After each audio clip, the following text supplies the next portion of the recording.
नमल। Mrs Rimsha के office में एक दफ़ा फिर चाय के 2 कप मेज़ के मुख्तलिफ किनारों पर रखे थे। इस दफ़ा सदी की तरफ वाला कप आधा खाली था और मिसेस रिमशा का अनछुआ वो सारी बात सदी को बताकर अब बिल्कुल खामोशी से उसका रद्दअमल देख रही थी। वो अभी समझने की कोशिश कर रहा था। आप ये कह रही हैं मैम कि आपने मेरे डॉक्यूमेंट्स एक प्राइवेट स्पॉन्सर को भिजवाए हैं और उन्होंने मुझे स्पॉन्सर करने की हामी भर ली है और वो हर साल मेरी फ़ीस जमा करवाते रहेंगे। वो वाकई बेयकीन था। फ़ीस जमा अखराजात जितनी रकम हम दे रहे थे वही रकम वो देंगे। Thank you. मुझे नहीं पता मुझे क्या कहना चाहिए। वो खुश था और खुशी इतनी थी कि इसमें ठीक से कोई तासुर भी ना दे पा रहा था। मगर वह है कौन? मैडम ने खामोशी से सामने रखे डिकोर बास्केट में से एक क्रिस्टल बॉल निकाली और उसे उंगलियों में घुमाते हुए नजरें सादी के चेहरे से हटाए बिना बोली, है कोई जिसका दिल बहुत अमीर है और आप पे खर्च करने को पैसा भी बहुत है। फिर ज़रा संभल कर गोया हुई। एक चैरिटी बिजनेसमैन है, बहुत से स्टूडेंट्स को प्राइवेट तौर पर स्पॉन्सर करते हैं। आपके वाइफ उनको अच्छे लगे और सबसे अच्छी बात ये लगी कि आपने तरजीहात में अपने ख़ानदान को पहले नंबर पर रखा। जी मगर क्या मैं उनके बारे में कुछ जान सकता हूँ? मतलब अगर मैं उनसे मिलना चाहूँ तो? क्रिस्टल बॉल घुमाते उनके हाथ रुके। वो नफ़ी में सर हिलाती पीछे होकर बैठे। बिल्कुल भी नहीं साथी, मेरे कुछ असूल हैं। मैं स्पॉन्सर्स की कोई तफसील आपको फराहम नहीं कर सकती। अगर मैं इसरार करूं तो भी नहीं। मैं सिर्फ उनका शुक्रिया। कुछ सवालों के जवाब जानना ज़रूरी नहीं होता। मैं आपका शुक्रिया पहुंचा दूंगी उन तक। अच्छा। वो उदास हुआ। आप मेरी जुमर पप्पू को जानती हैं ना? आपने उनको बताया ये सब? ज़रा पुरजोश होकर वो आगे हुआ। मैडम ने जवाब देने से पहले देर तक उसका तमतमाता चेहरा देखा। क्या आप चाहते हैं कि मैं उनको अभी खबर कर दूं? नहीं नहीं, प्लीज़ अब मत बताइएगा। मैं खुद उनको सरप्राइज़ दूंगा। Thank you so much. मैं चलता हूँ। जल्दी जल्दी इजाज़त मांगी, शुक्रिया अदा किया। दोबारा आने का कहता वो दरवाजे की तरफ लपका। सादी, आपकी पप्पू आपसे बहुत मोहब्बत करती हैं। उनके लिए कभी कोई कुर्बानी देनी पड़े तो पीछे मत हटना। वो जाते जाते मुड़ा। जी बिल्कुल। अच्छा, आप मत बताइएगा, मैं खुद बताऊंगा। और वो बाहर था। मैडम ने सर झटक कर गहरी सांस अंदर उतारी और सोचा, मोहब्बत एक बहुत सादा और बहुत पेचीदा शय है। हुनैन सादी के साथ आई थी और जितनी देर वो मुसलसल जोश से बोलता दादी और पप्पो को अपने स्कॉलरशिप की तफसील बताता रहा। हुनैन ने तब तक केक के 3 टुकड़े खा चुकी थी जो सादी ने रास्ते से लिया था, यानी तुम्हारी पढ़ाई मुफ्त और अखराजात भी। वाह भाई, ये तो कमाल हो गया। बड़ी अम्मी बहुत खुश थी। बार बार सादी के सर और कंधे पे हाथ फेर कर कहती, फिर फौरन इजाफा करती, नुसरत से उम्मीद नहीं थी कि बच्चों को पढ़ा पाएगी। असल में तुम्हारा बाप बहुत लायक था। तुम और हना उसी पे गए हो। और सादी और हना के लिए ये बातें भी असर थीं। बड़ी अम्मी के पास एक पूरी फहरिस्त थी कि फ़लाँ सदी में फ़लाँ के घर नुसरत ने मुझे यूं और यूं कहा, और नुसरत के पास भी ऐसी ही एक चार्जशीट हमा वक्त तैयार रहती थी और इन दोनों की गैर मौजूदगी में सादी कहा करता था, हर शख्स को अपना काम करना चाहिए। अल्लाह ने मर्द को 2 कान इसलिए दिए हैं कि एक से सुनकर दूसरे से निकाल दे, और औरतों को 2 कान इसलिए दिए ताकि दोनों कानों से सुनकर मुंह से निकालें। और जुमर खामोशी से मुस्कुराती टेक लगा कर बैठी उससे सुन रही थी जो तब से बोले जा रहा था। मैम ने मुझे उनका नाम तक नहीं बताया। मेरा बहुत दिल था कि मैं उनसे एक दफ़ा मिलकर उनका शुक्रिया ही अदा कर सकूं। वो याद करके फिर उदास हुआ। हुनैन ने इधर उधर देखा, कोई उसकी तरफ मुतवज्जे ना था। उसने आगे होकर चौथा टुकड़ा निकाला, पीछे हुई और पूरी दिलजमई से खाने लगी। जुमर, सदी लहजा भर को चौंका। आप तो मैडम को जानती हैं ना? आप उनसे पता करवा दें कि मुझे किसने स्पॉन्सर किया है। ठीक है, मैं पता करवा दूंगी। अगर उन्होंने ना बताया तो मेरे इतने ज़राए हैं कि मैं नाम ढूंढ लूँगी। लेकिन वो लहजा भर को रुकी। साथ ही एहसान का बदला क्या एहसान के सिवा भी कुछ हो सकता है?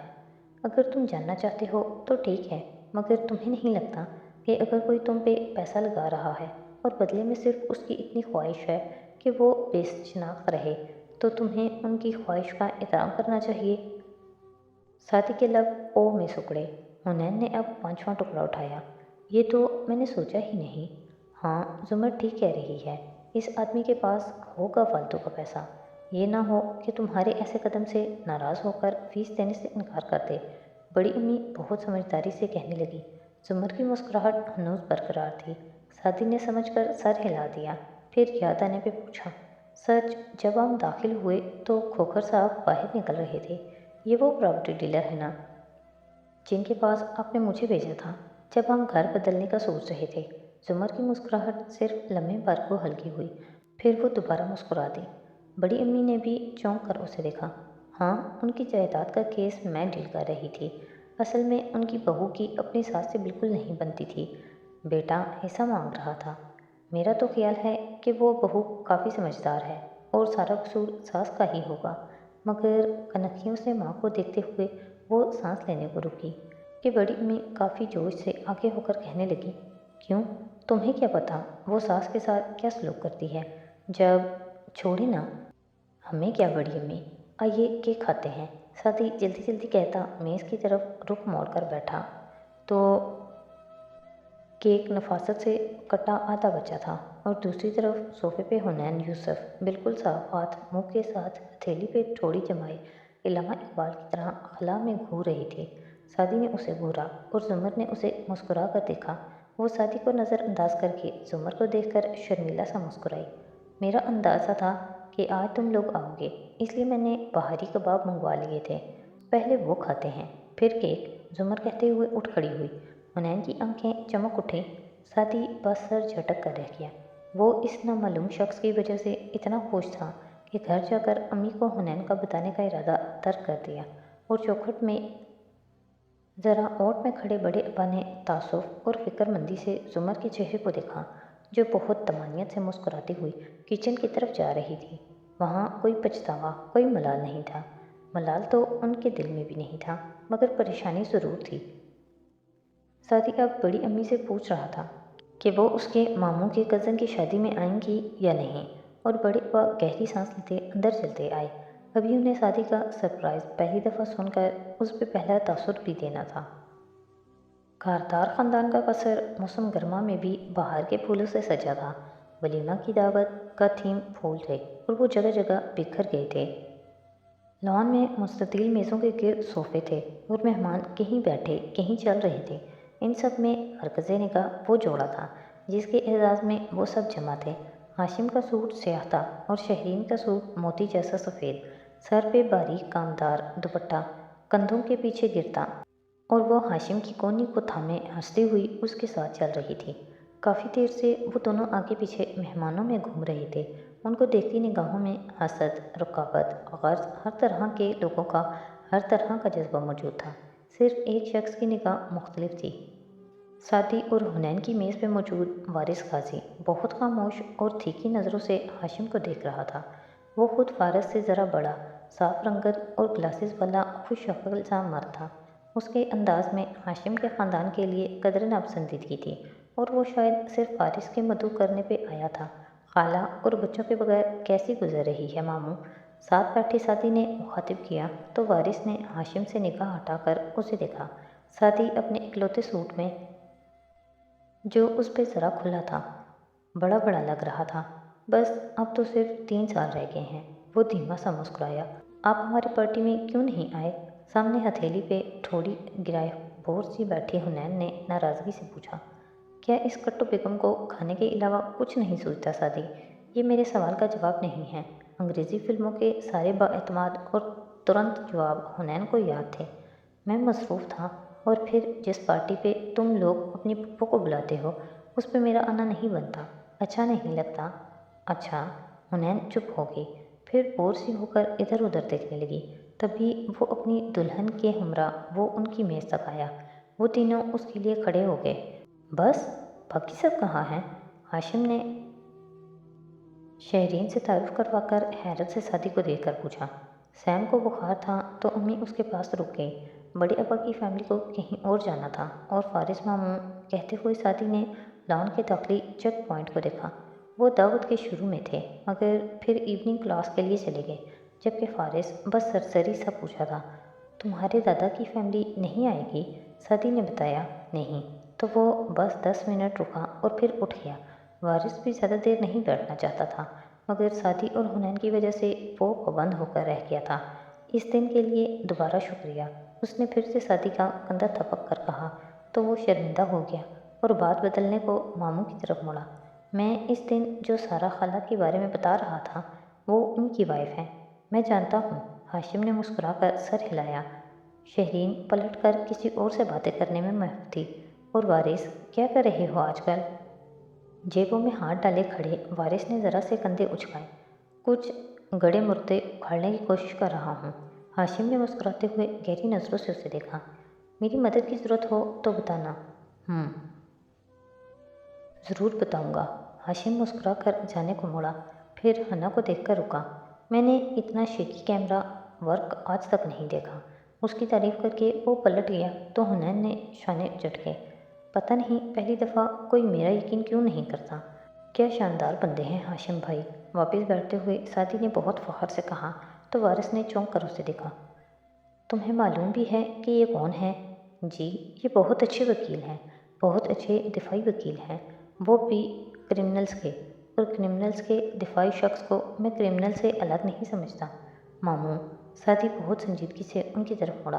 ہو سکتا ہے آپ ان کو ناپسند کرتے ہوں اور شاید ان کی عزت بھی نہ کرتے ہوں، اور ہو سکتا ہے کہ ان کی کمپنی کرپشن میں بھی ملوث ہو، مگر اس سب کے باوجود ہم ان کو کرمنل نہیں کہہ سکتے۔ میں ان کو جانتا ہوں، وہ بہت اچھے ہیں۔ وارث چپ ہو گیا۔ اگر سعدی کو پتہ چل جائے کہ ہاشم کو اتنا نہیں جانتا تو میری NGO مسکراتے ہوئے آئی اور سعدی کے کان کے قریب جھکی۔ مسز کردار آپ کا انتظار کر رہی ہیں۔ وہ چونکا، پھر ان سب سے معذرت کرتا اٹھ آیا۔ باہر نیلی شام میں سیاہی گھلنے لگی تھی، مگر اندر روشنیوں کا سورج جوبن پہ تھا۔ پھول ہی پھول، روشنی ہی روشنی۔ لاؤنج میں رک کر سعدی نے گردن اٹھائی۔ سیڑھیوں سے اوپر ہاشم کے کمرے کے سامنے ریلنگ پہ کوہنی ٹکائے دوسرے ہاتھ میں نیکلس کا موتی گھماتی وہ کسی ملکہ کی شان سے کھڑی تھی۔ سرخ لمبا گاؤن، سرخ لپسٹک کے ساتھ آنکھوں میں گہرا کاجل اور گہرا اضطراب تھا۔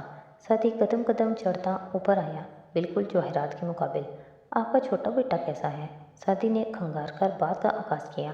جواہرات مضطرب سی مسکرانے کی صحیح کی، مگر آنکھوں میں نمی ابھر آئی۔